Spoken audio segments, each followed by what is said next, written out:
익산 일빛교회 장권능 목사입니다. 자, 오늘 이처럼 좋은 계절에 또 좋은 교회에 좋은 성도들과 함께 좋으신 하나님께 믿음으로 예비하기 위하여 달려나오신 우리 성도님들 한 분 한 분에게 하나님께서 예비하신 신령한 은혜로 세상에도 지치고 힘들고 상한 마음을 오늘 예배를 통해서 하나님이 만지시고 위로하시고 함께 하신 은혜가 뜨겁게 하나님 나라를 체험하는 경험이 있기를 주의 이름으로 축복합니다. 사람마다 조금 기준은 다르겠지만 저희가 학교 다닐 때는 그래도 세계의 나라가 몇 개 정도 있냐고 그랬냐면 222개국 나라가 있다고 그랬습니다. 그 나라 중에서 가장 대학 중에서 좋은 대학, 선망하는 대학, 많은 사람들이 유명한 대학을 1등으로 어느 대학을 꼽느냐면 하나님과 가까운 하버드 대학을 그래도 1등으로 꼽습니다. 물론 지금은 조금 이렇게 학교마다 과가 이런 것도 있겠지만, 물론 예일대도 좋은 대학이고 옥스퍼드도 좋은 대학이고, 제가 재작년에 갔던 시카고 대학은 개인적으로 아주 마음에 듭니다. 이 노펠러가 세운 재단의 그 학교인데 얼마나 학교가 큰지, 하여튼 전 세계에서 대학교 중에서 노벨상을 제일 많이 받은 대학이 바로 시카고 대학입니다.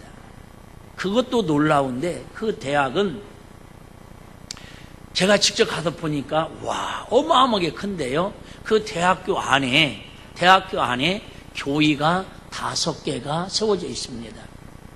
별로 안 놀라시죠? 이 교회가 우리처럼 이렇게 동아리가 아니라 이렇게 100평, 200평 되는 이렇게 조립식으로 이렇게 지은 교회가 아니라 수천 명이 들어갈 수 있는 아주 파이프 오르간이 몇 억짜리가 설치되어 있는 이런 대학 그 안에 교회가 5개가 있습니다. 놀래가지고 내가 물 한 모금 먹어야지. 여러분이 안 놀래니까 내가 놀래는 거예요 지금. 항상 거기에서는 찬양 소리가 울려납니다. 그리고 바로 그 대학교 안에 그때 제가 갔을 때는 현직이었죠. 버럭 오바마 대통령 생가가 거기에 아주 아담하지만 화려하지도 않고 그렇게 크지 않는 그런, 정말 우리가 대통령의 생가라고 하기에는 너무 초라할 정도의 그런 아담한 가옥이 지금도 거기에 있고, 그 당시에도 주말에는 대통령이 한 번씩 와서 머물다 간다고 합니다. 제가 대학 얘기하려고 그러는 건 아니고, 어쨌든 인간적인 생각에는 가장 유명한 대학을 하버드 대학이라고 꼽는데, 우리가 그래서 하버드 대학을 갔다 그러면 나라가 아주 자랑할 정도입니다. 그런데 그 하버드 대학교에 대학원이 있습니다. 그 대학원에 학생으로 다니는 게 아니라 그 대학원에 교수로 재직하는 분이 있는데, 조세핀 김이라고 하는 한국 사람이 있습니다.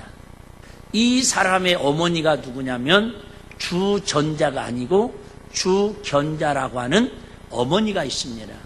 이분이 책을 썼는데 이런 내용의 제목을 책을 썼습니다. 엄마 마음 내려놓기. 여러분, 다 세상이 힘들지만 제일로 힘든 게 아마 엄마 노릇하는 게 제일 힘든 것 같아요. 여러분들 표정은 아니에요. 목사님 저는 괜찮아요. 나 엄마 괜찮아요. 목사님 힘드신 것 같아요. 위로 받으세요. 이런 표정들 같으셔요. 세상의 엄마들은 다 힘듭니다.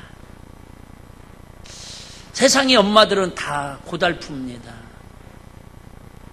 그래서 이 주견자 씨가 쓴 엄마 마음 내려놓기 책에 나오는 내용의 일부분을 제가 먼저 소개하려고 합니다. 이분은 한마디로 말하면 주제가 뭐냐면, 빵점 엄마가, 자기는 빵점 엄마라는 거예요. 얼마나 엄마하기가 힘들면 빵점 엄마가 하나님께 맡기는 자녀 교육.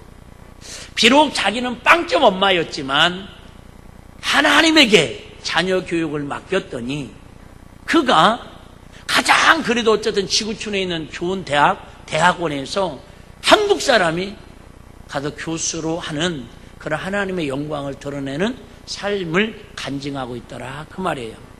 이분의 고향은 어디냐면 전남 장흥 전남 장흥 아주 조그만한 시골 마을에서 태어났습니다. 11살 때 아버님이 갑자기 돌아가시고 절망 속에서 우울증에 사로잡혀 있습니다.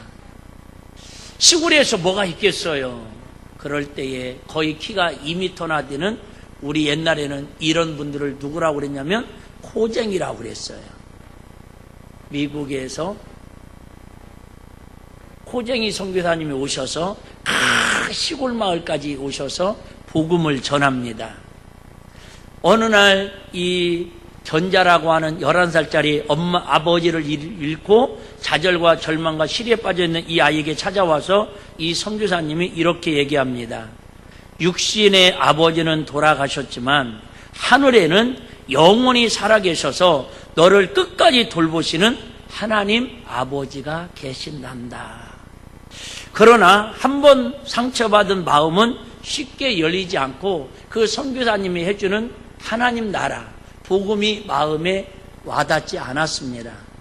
그런데 그 집에 와서 복음을 전했는데 그 자기 마음에는 복음을 받아들이지 않았는데 그 복음을 마음을 열고 받아들인 분이 계셨는데 바로 자기의 어머니셨습니다. 이 어머니는 하루아침에 남편을 잃고 과부가 된 어머니는 하나님께 자신의 힘겨운 짐을 맡기고 그분을 의지하기로 결심합니다. 그 바람에 이 자기를 포함해서 두 동생, 세 자녀들은 얼떨결에 엄마가 복음을 받아들이고 예수를 믿으니까 그 자녀들이 자연스럽게 예수를 믿고 세례를 받고 신앙생활을 하게 됩니다. 어머니는 예수를 믿고 나서 지난주 말씀드린 것처럼 복습 한번 하겠습니다. 자, 하나님 나라를 들어가려면 여건과 특権이 있어야지만은 뭐가 있어야 한다고 그랬죠? 비자가 있어야 한다고 그랬죠. 비자는 결국 무엇과 상징할 수 있다고요? 회개와 같은 역할을 할 수 있다. 자, 회개하면 어떤 반응이 나타난다고요? 하나, 둘, 셋.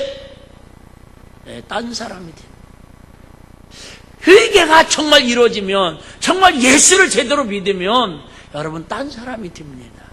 이 어머니가 비록 시골에서 하루아침에 남편을 잃고 그 쫄망쫄망하는 아이들 셋을 데리고 어떻게 살아갈까 막막한데 그 안에 하나님의 복음이 들어오니까, 예수의 믿음이 들어오니까 아주 딴 사람이 되었습니다. 하루에도 몇 번씩 넋이 나간 듯 앉아있던 어머니 얼굴에 다시 웃음꽃이 피어납니다. 어머니는 우리의 유일한 재산이던 허름한 시골집을 고쳐 교회를 세우고 선교사님들을 돕기 시작합니다. 은혜 받으면 이렇게 손해보들 짓들을 해요. 힘겹게 농사지어 내 식구가 겨우 입에 풀칠하는 형편이었지만 1년에 적어도 쌀 2가마니는 저축해서 하나님께 헌금으로 드리곤 합니다. 그런 어머니의 신앙은 우리에게 이어졌고 절망에 빠져있던 나도 다시 희망을 품기 시작했습니다.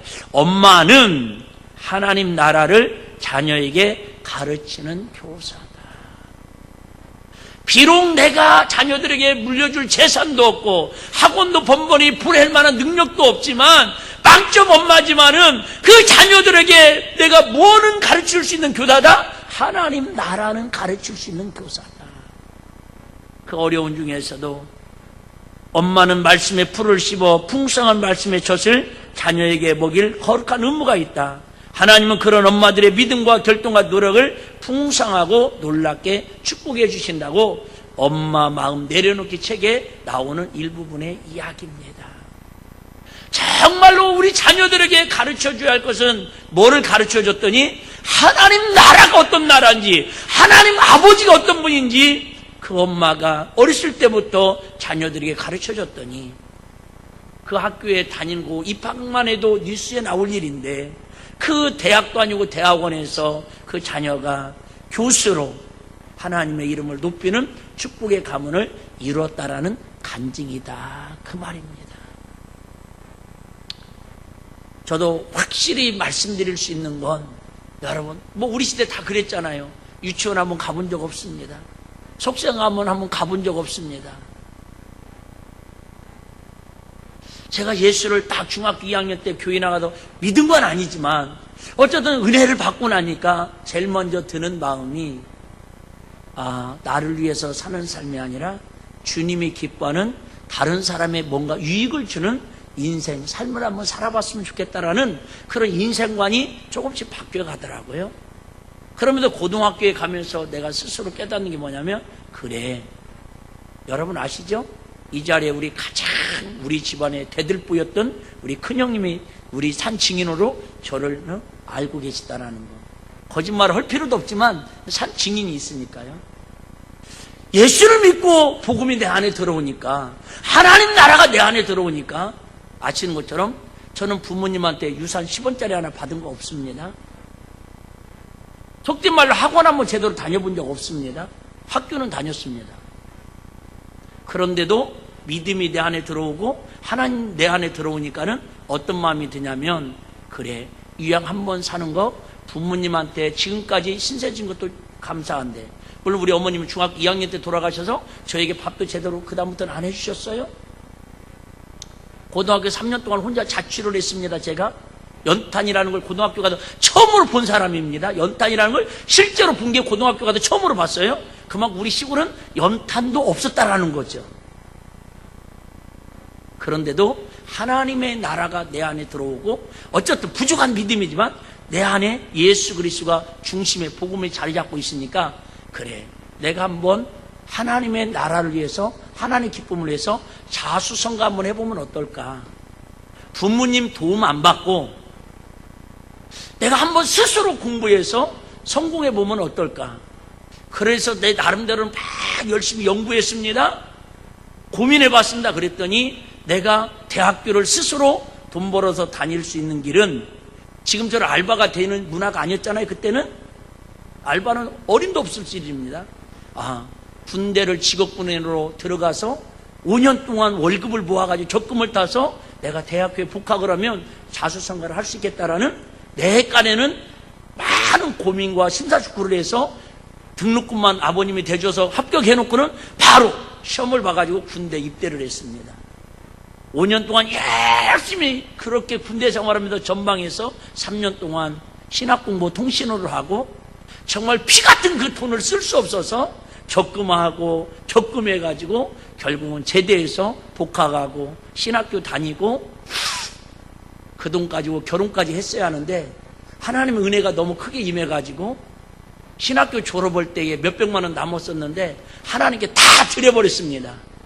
어차피 주의 길 가는 거 하나님 내 인생 책임져 달라고.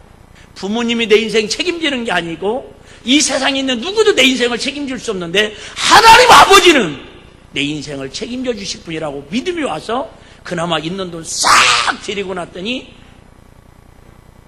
그 다음 또 돈이 왜 이렇게 많이 필요한 데가 많아요. 당장 장가를 가려고 하는데 호주머니에 통장에 돈 10원이 없습니다. 어쨌든 하나님의 은혜로 그래도 지금까지 이렇게 멀쩡하게 세계를 가슴에 품고 이렇게 행복한 일빛교회에서 목회하며 오늘도 설교할 수 있는 건 내 안에 뭐가 이루어지고 있기 때문에, 하나님 나라가 이루어졌기 때문에 가능하다, 그 말이에요. 여러분, 혹시 여러분 자녀들 때문에 나는 빵점 아빠라고, 능력 없는 무능한 엄마라고 자책하고 절망하고, 또 우리 부모님은 왜 나한테 이런 백그라운드가 되어주지 못할까 원망하고 좌절하고 불평할 수도 있지만, 분명한 것은 내 안에 복음, 내 안에 하나님 나라만 제대로 자리 잡으면 하나님 아버지께서 우리의 인생을, 우리 성도들 가정을 하나님께서 우리 일빛교회를 책임져 주시고 행복한 가정, 행복한 신앙으로 행복한 하나님 나라를 이루고 살아가는 주인공들이 다 될 줄로 믿습니다. 지금 3월달 계속해서 하나님 나라에 대해서 말씀을 하고 있습니다. 하나님 나라는 먹고 마시고 입는 것이 아니라 하나님의 나라는 의와 희락과 화평이라.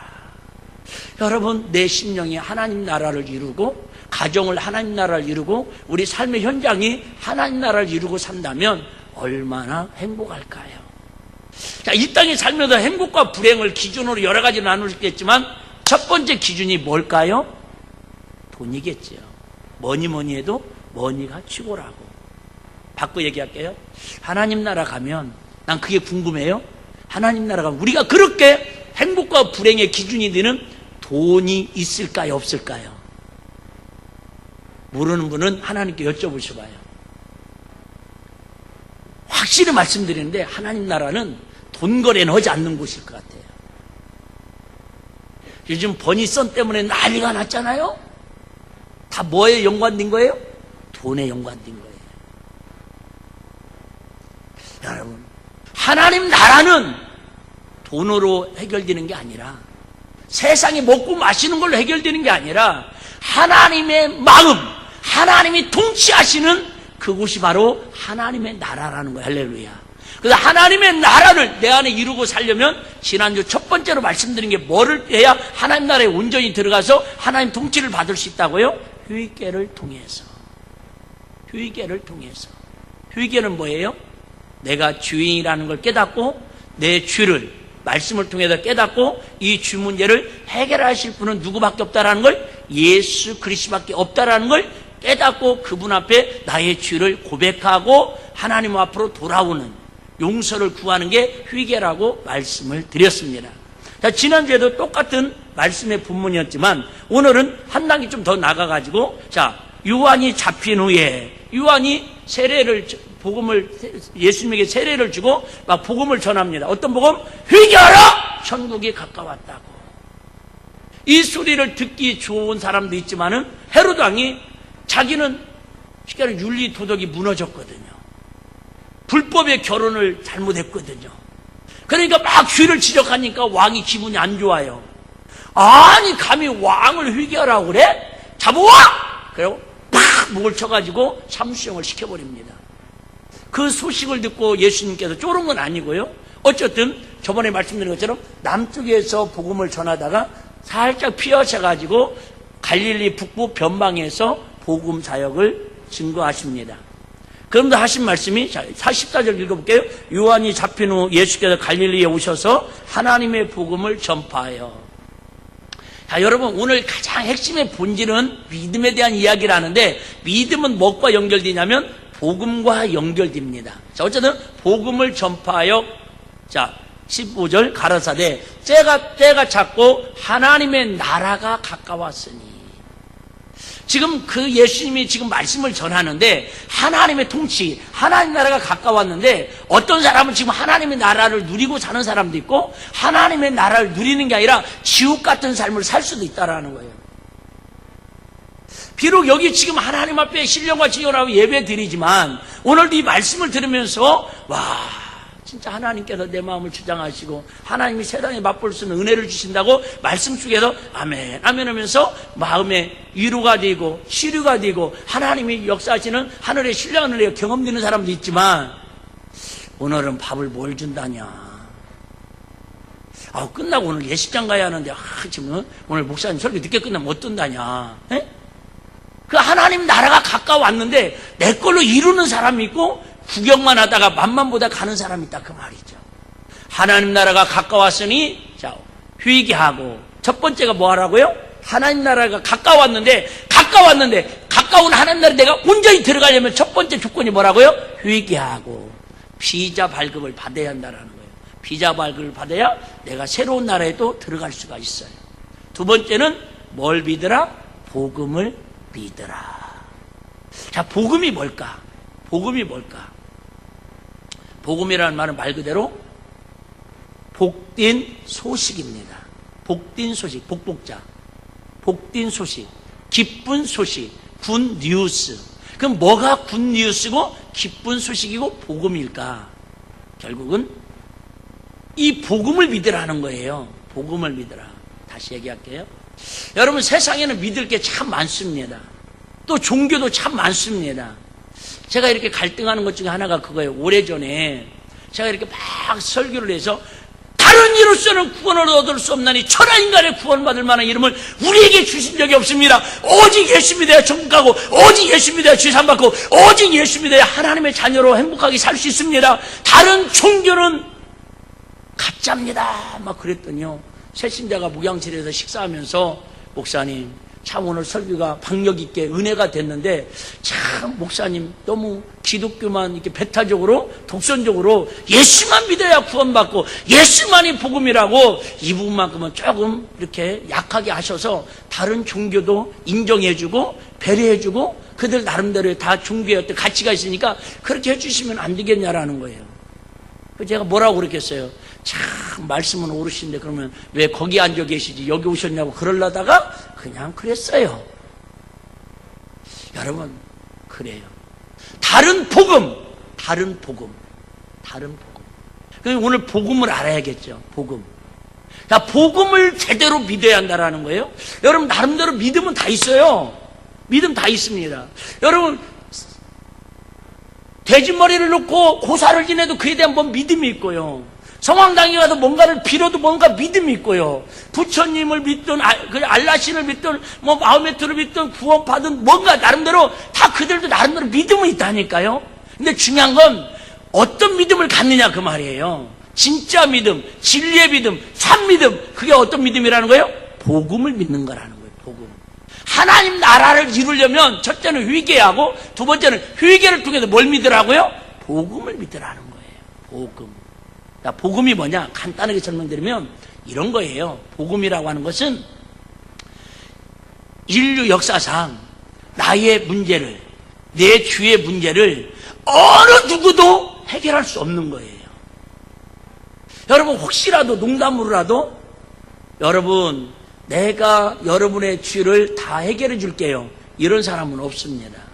우리가 아는 것처럼 다른 종교를 폄하하는 건 아니에요. 자, 그렇게 우리가 저도 뭐 그 동네에서 살았고 그 동네에 태어났잖아요. 불교는 여러분 착각하지 말고 불교에서는요 우리의 죄를 해결해 주고 우리의 죄를 없애는 종교가 아니에요. 불교는 한마디로 말하면 내 죄를 스스로 깨닫고 죄를 뭐랄까요?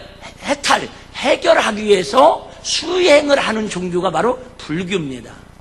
우리가 잘 아는 한국교회 대표하는 오래전 저 군대에 있을 때인가 나왔던 인물 중에 성철 스님이라는 분이 계셨죠. 다 알잖아요. 산은 산이요 물은 물이로다. 이분이 아시는 것처럼 25살에 불교에 출가를 합니다. 불교에 입문을 합니다. 86세인가에 돌아가셨는데 25세에 불가에 입문을 해가지고 56년 동안인가를 한 번도 눕지도 않고 앉아서 수행을 하면서 잠을 자다가 그렇게 죽으신 분입니다. 이분을 한번 만나려면 최소한도 거룩한 몸을 가지고 준비된 몸으로 가지 않으면 만나주지 않는다고 그래서 그 성철 스님을 한번 만나기 위해서는 3,000배를 하고 그 스님한테 면담 신청을 해서 허락해주면 잠깐 가서 면담을 할 정도로 그렇게 고승으로 위대한 인정을 받았던 존경의 인물이 성철 스님이셨습니다. 잘 아시는 것처럼 그분이 마지막 죽으면서 뭐라고 얘기한 줄 아시죠? 그분이 이렇게 고백합니다. 내가 대중을 속였거니와 쌓은 죄가 수미산, 우리나라로 말하면 백두산보다도 높다고 했습니다. 무슨 말입니까? 수많은 사람들에게 존경받는 스님으로 살았지만 자신의 죄를 스스로 해결할 수 없다는 사실을 고백한 것입니다. 젊은 날 출가해서 평생을 수양을 쌓으며 산 고승이신 스님이 무슨 죄를 그렇게 많이 지었겠습니까? 그러나 그분은 죄의 본질을 꿰뚫어 보았습니다. 그랬기에 죽는 순간 자신은 천길 만길 무간지옥으로 떨어진다고 유마디 비명을 지르며 죽었습니다. 성철 스님이 어디로 가는지도 정확히 모르는데 마지막 순간 정신이 혼미해서 그간 무간지옥으로 간다고 소리쳤겠습니까?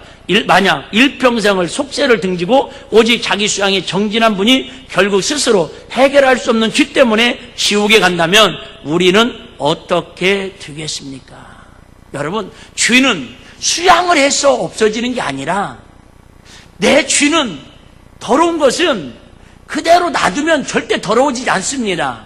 걸레로 갖다가 확 닦아버리든가 세제로 갖다가 확 문질러버려야 깨끗해지는 것처럼 우리의 영혼육의 죄는 누군가가 내 죄를 대신 지시기 위해서 죽어줘야 내 죄가 없어지는 것이지 수양을 해서 없어진다는 게 아니라는 거예요. 자, 내가 누구 걸 도둑질했어요. 도둑질했으면 그래, 내가 도둑질해서 나쁜 놈이야, 잘못했어, 그래, 내가 이렇게 살면 안 되지. 딱 깨닫고 수양만 한다고 되는 게 아니라는 거예요. 진정한 그 도둑질에 대해서 죄를 해결받으면 뭐 해야 돼요? 성경에 보면 1,000원을 도둑질했으면 4배를 4,000원을 갖다가 주인에게 갚아주고, 아이고 잘못했어요, 제가 그때는 배고파가지고 경황이 없어도 이렇게 실수를 했네요, 깨닫고 보니까 줍니다 해서 갚아야 그게 죄가 없어진다고 성경은 이야기를 한다, 그 말입니다. 여러분 꼭 하나는 기억하십시오. 죄는 내가 수양해서 없어지는 게 아니라 내 죄를 누군가가 대신, 죄의 싹은 사망이기 때문에 죄 지면 다 죽어야 돼요. 여러분 살인죄한 사람들은 다 재판받아도 뭐예요? 죽음으로 갚아야 하잖아요. 세상과 영원히 격리시켜야 한다고. 마찬가지로 우리 죄의 싹은 사망이기 때문에 이 죄 문제는 누구 대결 없어요. 다 죽어서 어디 가야 돼요? 영원한 지옥불에 가야 합니다. 그런데 그대로 놔두면 지옥 가는 걸 두고 볼 수 없어서 사랑 많으신 하나님께서, 사랑의 하나님께서 우리를 더 이상 지옥 가는 걸 두고 볼 수 없어요. 왜? 이유는 딱 하나예요. 하나님의 형상대로 우리를 만드셨대요. 쉽게 말하면 하나님의 자녀라서 그러는 거예요. 여러분 내 자식이 뭐 이쁜 짓만 해서 막 진자리 마른 자리 다 고생하고 키웁니까? 아니에요. 그냥 내 자녀니까. 그 말은 다른 말로 말하면 뭐예요? 얼룩숭아지 얼룩 뭐 닮았다는 것처럼 내 자식 닮아서 그런 거예요. 하나님의 형상을 닮았기 때문에, 하나님 우리를 만드셨기 때문에 우리가 어디 가는 건 두고 볼 수 없어서, 지옥 가고 이 땅에서 예수 모르고 고통받을 가운데 사는 것은 두고 볼 수 없어서 이제 하나밖에 없는 하늘 보좌에 계시는 예수님을 육신을 입히셔가지고 이 땅에 뭐로 보내셨다고요? 신방을 보내신 거야. 신방을. 하나님의 영을 입고 오시면 사람들이 알아볼까요? 못 알아볼까요? 못 알아보니까 육신을 입고. 다시 한번 얘기할게요.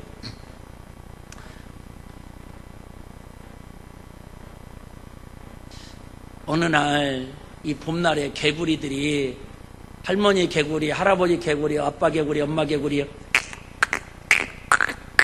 이런 개구들이 다 모여가지고 소풍을 갑니다. 소풍을 가는데 그때 농부 아저씨가 삽을 들고 논에 이렇게 일하러 가는 거예요. 엊그저께처럼 비가 이렇게 온 것처럼 신장로, 비포장도로 논길에 웅덩이가 파져 있으니까 거기에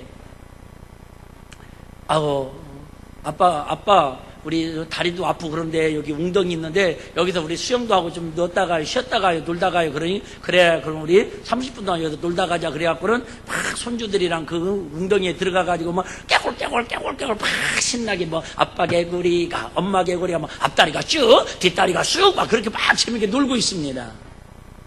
그런데 저 멀리에서 경운기가 동동동동동동동동동동동동 그 눈길로 경운기가 오는 거예요. 그러니까 농부가 보니까 조금 있다가 세상에 이 웅덩이에 경운기가 지나가면 이 개구리 가족이 다 몰살당해 죽게 생겼네. 그러니까 이 농부가 그 모습을 보면서 개구리들아 경운기 오니까 피해라 그러는데도요, 노는 일에 바빠가지고 거기에 노는 일에 정신이 빠져갖고 사람의 말을 알아들어요? 못 알아들어요? 못 알아듣는 거예요. 경운기가 오는 소리가 들려요? 안 들려요? 안 들리는 거예요. 막 재밌게 놀다 보니까. 그러니까 말도 안 되는 얘기를 한마디 하는 거예요. 그때 농부가 아무리 깨굴 해도 안 되고 야! 막 소리쳐도 안 되니까 갑자기 이 농부가 우스의 이야기처럼 개구리가 되어가지고 그러니까 이 땡큐고 탱크포가 되어가지고 살아났다, 그 말이에요. 하나님이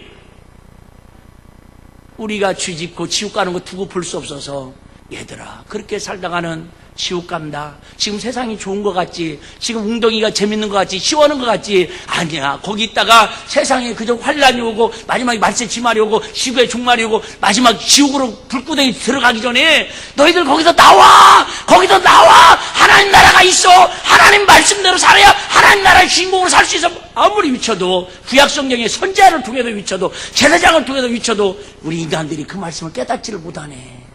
그러니까 하나님께 친히 개구리가 된 것처럼 육신을 입고 이 땅에 가장 천하고 비참한 베들레헴 마हु간의 짐승처럼 태어나셔가지고 우리들에게 말씀을 하시는 거예요.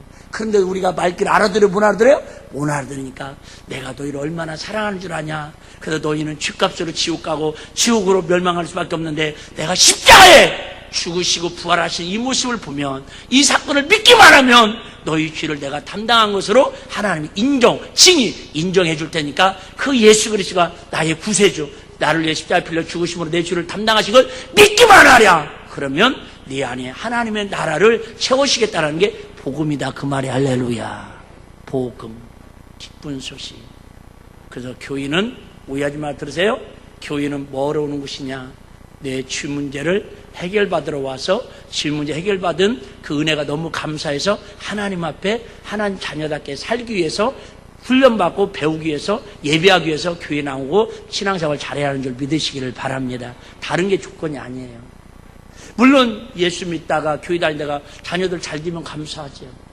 여러분 건강도 병 났으면 감사하죠. 부자도 되고 그죠? 사업도 잘 되면 감사하죠. 그런데 성경은요 꼭 그렇게만 말하지 않아요. 예를 들면 여러분 믿음의 조상 아브라함은 우리가 볼 때는 갈대 우르를 떠나서 정말 복받았다고 얘기를 해요. 근데 사실 아브라함의 생애를 살펴보면 그렇지도 않아요.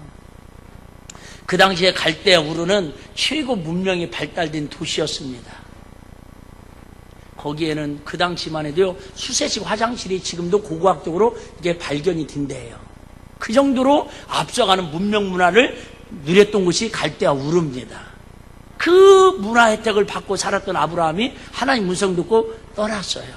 떠났는데 가는 데마다 뭔 일을 만나요? 흉년을 만납니다. 얼마나 어려운 일을 겪었으면 세상에 자기 마누라를 누이 동생이라고 지금으로 말하면 인신매매자한테 사창가에 팔아먹은 거야. 예?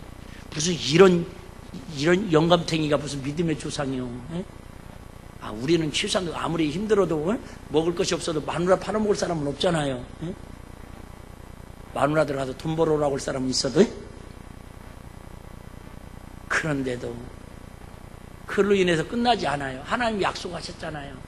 내가 너에게 너의 씨를 통해서 하늘의 별과 같이 바다의 모래과 같이 번성하게 한다고 그러는데도 그 언약을 믿지 못하고 한 10여 년 지나도 하나님이 그 언약을 이루어지지 않아요. 애가 생기지 않는 거예요. 하나님 앞에 따집니다. 하나님, 아니 분명히 하나님께서 나의 믿음의 조상으로 세워주시고 자손들의 별과 같이 바다의 무대와 같이 이렇게 번성한다고 약속한데 언제 주시려고요? 10년 됐으면 이제 주실 때도 되지 않았어요? 그 하나님 앞에 따지다가 하나님이 아무 반응이 없으니까 하나님 앞에 이렇게 얘기합니다. 하나님, 진짜 내가 자식보다 더 사랑하는 엘리에셀이라고는 몸종이 있습니다. 이 몸종을 나의 상속자로 삼겠습니다. 근데 하나님 뭐라고 그래요? 그때서 야 이놈아 좀 기다려. 내가 분명히 이놈아 너의 자손을 통해서 내 씨를 통해서 하나님의 나라를 세워간다고 약속했잖냐. 왜 이렇게 급하냐 그랬더니 알았어요. 아유 사람은 다 급한 거 아니에요. 다 주시려면 빨리. 그러고 나서 또 며칠 지났는데 몇 년 지났는데도요 또 하나님께서 자녀를 줘야 안 줘요? 안 줍니다. 그러니까 옆에 있다가 마누라가 그 믿음 좋았던 사라가 아브라함한테 얘기하지. 여보 나도 웬만하면 하나님 말씀 믿고 지금까지 당신 바라보고 내가 내일 모레 나이가 90인데 그래도 참고 왔어요. 근데도 하나님이 보여지지 않으니까 어떻게 해요. 몸종으로 있는 하갈 시간에 우리로 말하면 식모를 이렇게 어쨌든 씨바지로 애는 낳아야 할 거 아니냐고. 당신의 애는 낳아야 할 거 아니냐고. 그럼 아브라함이 뭐 해야 돼요? 어이 사탄아 물러가라. 하나님께서 역사할 거라고 그래야 하는데 또 이게 사라보다는 또 젊었는가 봐요. 또 몸매는 좀 그랬는가 봐요. 피부만 약간 까부잡잡했지. 그럼 당신이 정 그렇다면 나야 어쩔 수 없이 관두지 마시지 이렇게 해가지고 어쨌든 애를 낳잖아요. 그 애가 누구예요? 이스마엘이에요. 여러분 아브라함의 인생은요 절대 평탄하지 않았어요. 칼빈은 뭐라고 얘기하냐면 성경 역사에 가장 비참하고 가장 하나님 은혜 안에서 살면서 힘든 여정의 인생을 산 사람을 대표적으로 모델로 삼으라면 아브라함이었다고 이렇게까지 고백을 합니다. 다시 얘기할게요. 여러분 예수 믿고 교회 다닌다고 우리가 원하는 대로 부자 되고 잘 되고 그런 경우도 있지만 때로는 그러지 않을지라도 그들의 관심은 뭐가 이루어지니까? 하나님 나라가 이루어지니까. 믿음의 조상으로 결국은 독자 이삭을 때가 되고 잠깐 참았다가 이삭이 100세 될 때 하나님 약속하시고 25년 후에 그 이삭을 줍니다. 아시죠? 그 어렵게 하나님의 언약을 이루어놓고는 이제 자라가지고 이제 조금 이렇게 뭐랄까요 걱정 않고 살만하니까 그 아들 뭐래요? 잡아서 불태워가지고 번제로 드리래요. 아마 믿음의 조상 아브라함처럼 마음고생 많은 사람도 없을 거예요. 다시 얘기할게요. 여러분, 교회 다니는 게, 믿음 생활하는 게 쉽지 않아요. 엄마 역할 하는 것보다 믿음 생활하는 게, 교회 신앙생활 잘하는 게 더 어려울 수도 있어요. 왜요?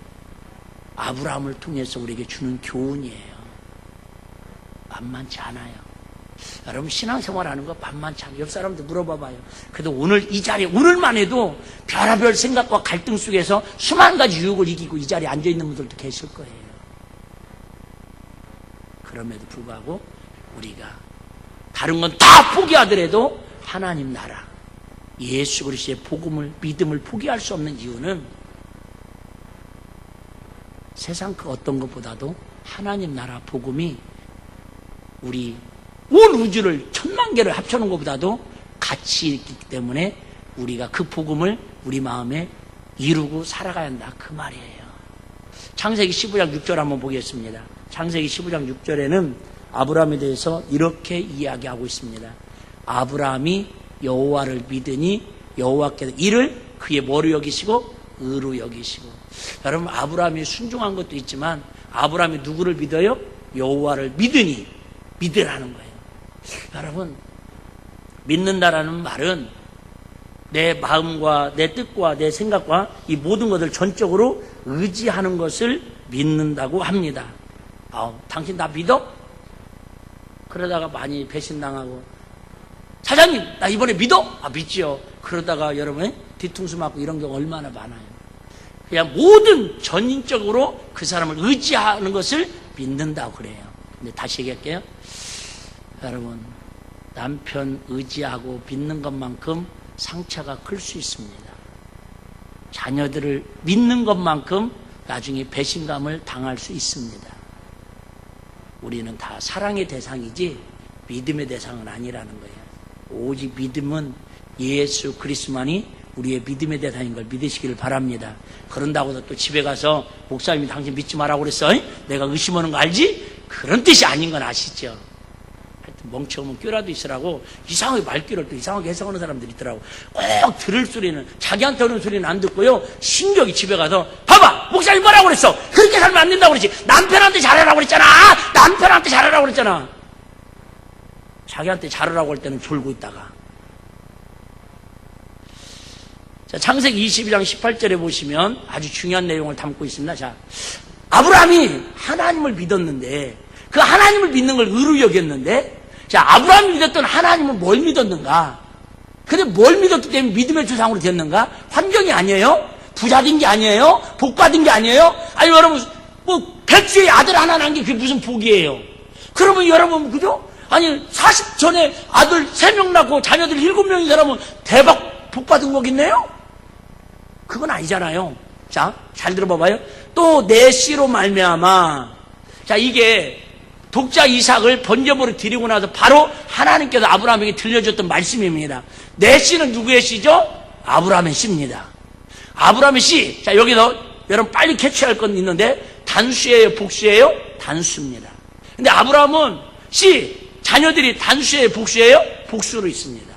근데 여기서 내 씨로 말미암아 천하 만민이 복을 얻으리니, 여기서 내 씨라고 말은 이미 아브라함은 여호와를 믿음으로 의로 여겼다라는 것은 이미 독자 이삭을 통해서, 하나님의 언약을 통해서 누가? 예수 그리스도가 온 천하 만민을 구원하실 구세주라는 걸 메시아로 믿었다, 그 얘기. 할렐루야.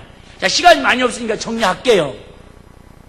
지금도 유대인들은, 지금도 저 이슬람 사람들은 우리하고 똑같이 구약성경을, 지금도 그들은 태어나자마자 구약성경을 가르치고 율법을 암송을 시킵니다.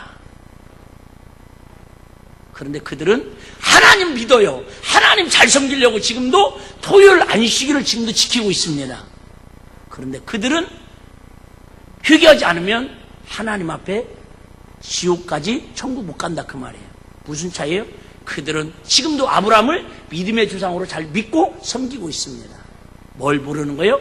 그 아브라함을 통해서 아브라함이 믿었던 하나님을 믿음으로 의로 여겼다는 말은, 그 하나님을 믿음으로 의로 여겼다는 말은 오늘 22장 18절에 말씀하는 대로 내 씨로 인하여, 이 말은 창세기 3장 15절에 원초적인 복음, 예수 그리스도를 통해서 온 인류의 죄를 담당하실 것을 예표하는 사건이다 그 말이에요.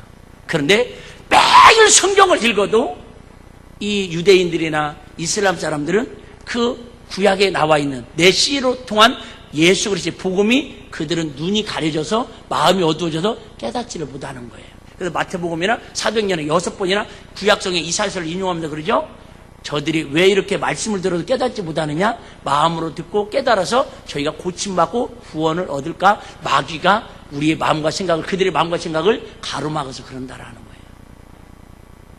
지난주에 우리 청년들하고 모임을 갔는데 이번에 대학교 들어간 우리 청년한테 대학 생활이 어때? 그랬더니 이런저런 얘기하면서 목사님, 세상에 대학교에 들어갔더니요, 신천지가 매일 하루에도 몇 번씩 달라붙어가지고 그렇게 귀찮게 한다라는 거예요. 근데 내가 아니, 야, 어떻게 신천지인지 어떻게 알겠냐? 그때 처음에는 이게 긴가 민가 했는데 하도 이렇게 그래서 뭐 어디 중앙 동아리에선가 나왔다고 했는데 중앙 동아리인가. 근데 나왔는데 엄마 뻘에 사람들이 나와갖고 하고 다니더라는 거예요. 포교 활동을. 학생이 아니라는 거죠. 근데 더 큰 거 아세요? 온데도 그렇지만 지금 기독교 동아리 서클들은 모이는 학생들이 없어가지고 동아리를 다 지금 비워주고 있는 그런 상태입니다. 3월, 4월은요, 신학기가 되면 이 대학생들, 좀 더 뭔가 지적으로 호기심이 있고, 뭔가 자기들의 논리를 가지고 그 영혼들을 사냥하기 위해서 아주 이단들이 판을 치는 시기가 새학기입니다. 근데 우리 기독교는 그에 대해서 손 놓고 자녀들은 다 알아서 자라겠냐고 걱정을 해요. 내가 꼭 우리 대학교 가는 우리 친구들한테 내가 아주 피를 토하면서 얘기합니다. 잘해주는 오빠 조심하고, 절대 동아리 서클 잘 알아보고 들어가라고. 왜요? 성경, 구약 성경하고 다 얘기한다니까요. 자, 예를 들면, 여러분, 우리는 이렇게 66권 성경을 갖고 신앙생활 하지만, 자, 몰문교 같은 경우는요, 성경 플러스 뭐가 있는 줄 아시죠? 몰문경이라고 있어요. 통일교도 마찬가지예요. 성경 플러스 뭐가 있어요? 원리강론이라고 있어요. 이런 것들을 통해서 그럴듯하게 신비적인 거, 어떤 사람들의 호기심을 자극할 만한 그런 것들을 다 논리적으로 아이들을 설득을 시키는 거예요. 그러니까 호기심 있는 사람이 거기에 넘어가는 거예요. 다시 얘기할게요. 저는 정말 너무너무 평생에 감사한 게, 제가 중학교 2학년 때부터 교회를 나갔는데 그때는 방공일이었잖아요. 오전에 학교를 갔다 와요. 오후에는 또 풀도 뽑아야 하고, 도시락, 뭐 이렇게 도라지밭도 매야 하고, 그 다음에 깔도 베야 하고, 하여튼 뭐 할 일이 많잖아요. 소죽도 끓여야 하고, 그 토요일날 저녁에 이제 모여가지고, 난로 피워놓고 이렇게 한 20-30명 모여가지고, 그때 사도행전 공부를 했는데요. 하여튼 오늘 한 주간의 말씀, 암송을 해오지 않으면 20명이든 30명이든 한 명이라도, 한 자라도 틀리면 이 전사님 집에를 안 보내주는 거야. 근데 어차피 우리는 빨리 끝날 이유도 없어. 어차피 끝나고 우리는 또 상태도 갔었어. 중학교 2학년 때, 3학년 때. 근데요, 저도 살면서 다른 신, 다른 복음 많이 만나지 않았겠어요? 통일부터 시작해가지고 뭐 신천지, 여호와 증인, 구원파. 그런데 제가 그들에게 이긴 건 아니지만 한 번도 흔들려 보지 않고 현혹되지 않은 건 말씀 몇 구절 아니에요. 그 중에 대표적인 말씀, 사도행전 4장 12절 말씀. 다른 이로서는 천하 인간의 구원을 얻을 만한 이름을 우리에게 주신 적이 없느니라. 할렐루야. 뭔 말이 아시죠? 예수 이름 외에는 우리에게 구원의 이름을 준 적이 없다라는 거예요. 이만희가, 문선명이가, 천하 없는 성인 공자가 얘기하더라도 그들의 이름 속에는 뭐가 없다라는 거예요? 구원이 없다라는 거예요. 교훈은 있을 수 있습니다. 삶의 교훈도 있을 수 있고요, 삶의 덕목도, 깨달음도 있을 수 있습니다. 근데 천하 없는 구원 얻을 만한 이름은 천하 인간의 예수 이름 외에는 구원을, 이름을 주신 적이 없대요. 할렐루야. 이 말씀 갖고, 한 말씀만 갖고도 여러분, 이단한테 넘어가지 않는 힘이 되더라. 그 말이죠. 그런데 혹시 뭔가 새로운 거 있는 거 아니야? 아이고 우리 목사 맨날 소리만 지르면서 그 말이 그 말 같고 그 말이 그 말 같고 아이고 새로운 거. 여러분 새로운 거 좋아하다가 제비족한테 걸려가지고 인생 절단 나는 사람이 있어요. 새로운 거 좋아하다가. 마틴 루터는 종교개혁을 하면서 5가지를 주장합니다. 한번 따라해 볼까요? 시험 문제 나오는데 오직 성경, 오직 예수, 오직 은혜, 오직 믿음, 오직 주께 영광. 이게 5개의 슬로건이었어요. 오직 성경. 성경이 그렇다면 그런 거예요. 오직 예수. 그래도 아브라함이 여호와를 믿었다는 말은 결국 그 씨를 통해서 천하 만민에게 복을 주실 누구를 믿는 거예요? 예수 그리스도. 그리스도라는 말은 메시아, 기름을 받은 하나님의 그저 종이라는 거예요. 하나님의 아들이라는 뜻이에요. 이게 복음이라는 거예요. 하나만 예화드리고 마치도록 하겠습니다.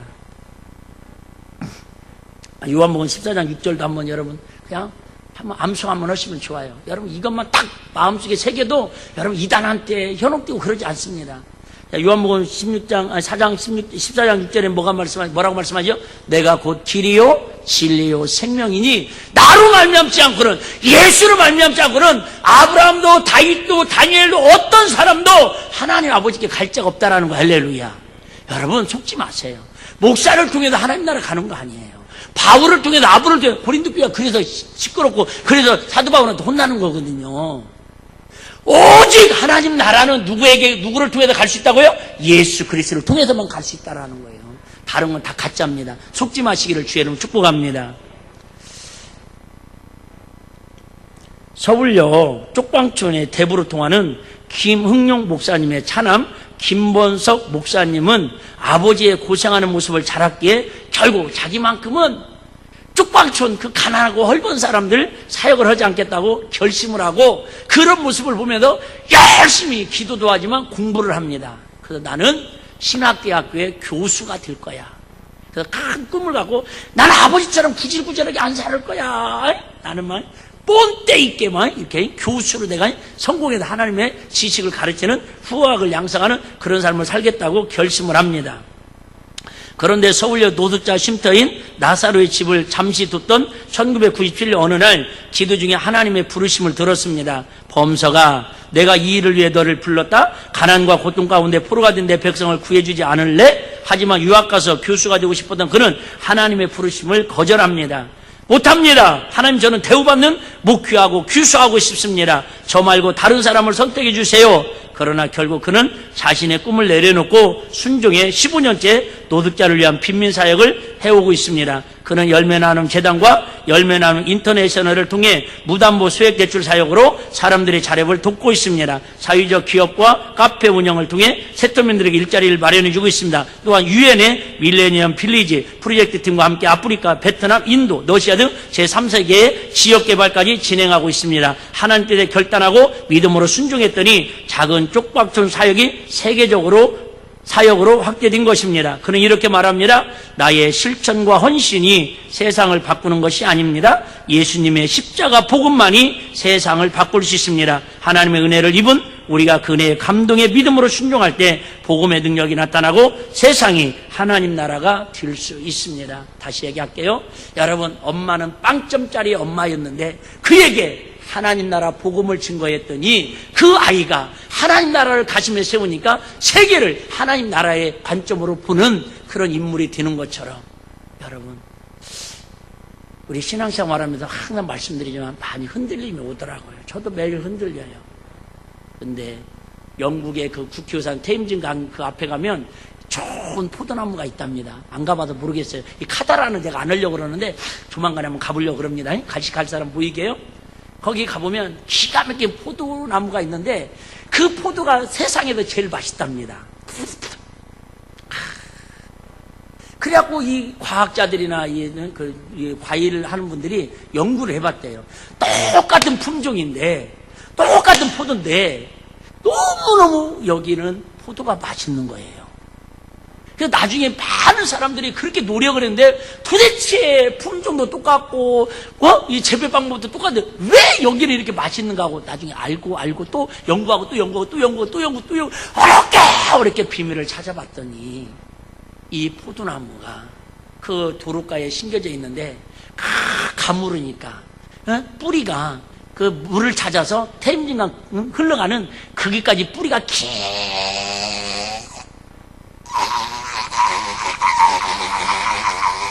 깊숙이 박혀 있어가지고 그 힘든 가뭄에도 가물지 않으니까 수분이 공급되니까 똑같은 품종의 포도나무인데 그렇게 당도가 좋고 열매가 튼실하고 맛있는 포도를 유지하더래요. 여러분, 아브라함은 고난이라고 하는, 어려움이라고 하는, 환난이라고 하는 그런 신앙의 아픔을 통해서 그는 그럴수록 하나님 앞에 믿음의 뿌리를 깊이 내려가면서 믿음의 조상으로 하나님의 복을 이루어가는 언약의 약속의 주인공이 되어갑니다. 여러분, 다시 얘기할게요.